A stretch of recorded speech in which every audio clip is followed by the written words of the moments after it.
Hey, what's up guys? So today we're going to go over the deadlift, one of the most important exercises in all of fitness and especially for golfers. So if you think about it as a golfer, what's one of the first things we do when we grab our golf club?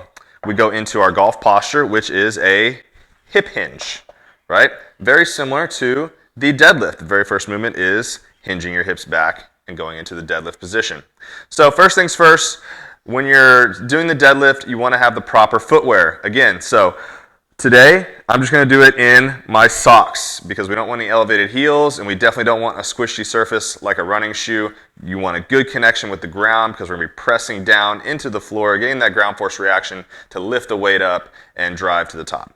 All right, so one of the most important things when you're setting up for your deadlift is your stance, your width apart. So your feet, I like to say just getting your jumping stance, all right? So we're not gonna jump in the deadlift, but if I was gonna do a vertical jump, this is about where my feet would be. I get that good drive through the ground, and so that is gonna be my setup. Now, when I have a kettlebell, it'd be the good way to start here.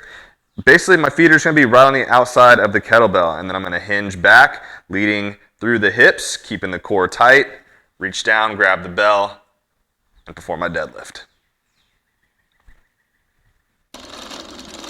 So when you're checking out your deadlift, the side view is probably one of the best ones to look at because you can really see your hip hinge.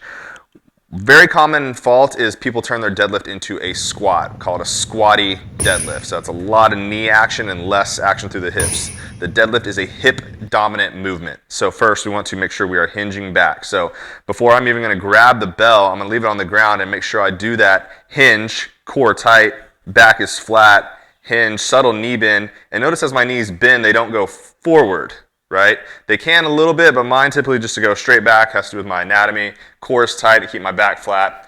Grab the bar or the bell, and then we pull our shoulder blades down and back. It engages our lats, and then we can just drive through the floor, hips forward, everything rises together, and everything goes together. The hips always lead the way.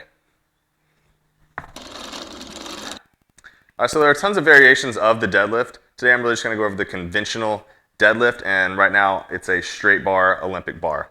They also have the trap bar, or some people call it the hex bar. I don't have one of those, but those are a great option as well. All the same like sequencing and form cues still apply. So when you're coming up to the bar, I like to make sure the bar is right over the arch of my feet. And gentlemen, I like to say that you want to almost have your leg hair touching the bar. Ladies, you'll have a little bit of space there.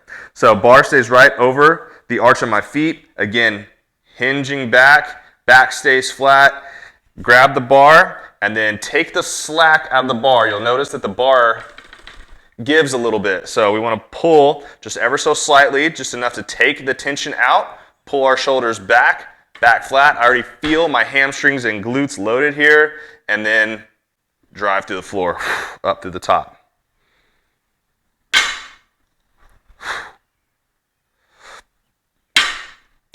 And so the side view is a really good way to look at the quality of your deadlift.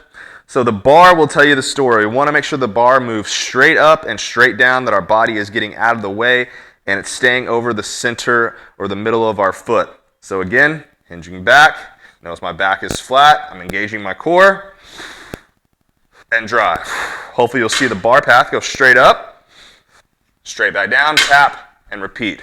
You're going to breathe at the top. Hold your breath. Exhale when the bar comes back over your knees. Inhale on the way down.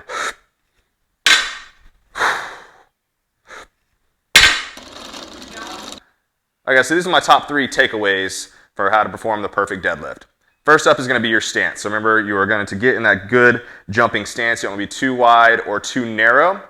Second, that the deadlift is a hip hinge. Like, that is so key. It is not a squat, so it is that hip dominant movement, and that's the action that we want to see. Third is going to be bar path and sequencing. So keeping the path straight up and down, allowing your body to navigate around how you are moving the weight. And the sequence of that will dictate the path. So we want the path to go straight up and down. If we break the sequence and we move our back first, we move our hips first, the bar is going to move or the weight is going to move away from us. So proper sequencing and moving that bar straight up and down, keeping it close to the body.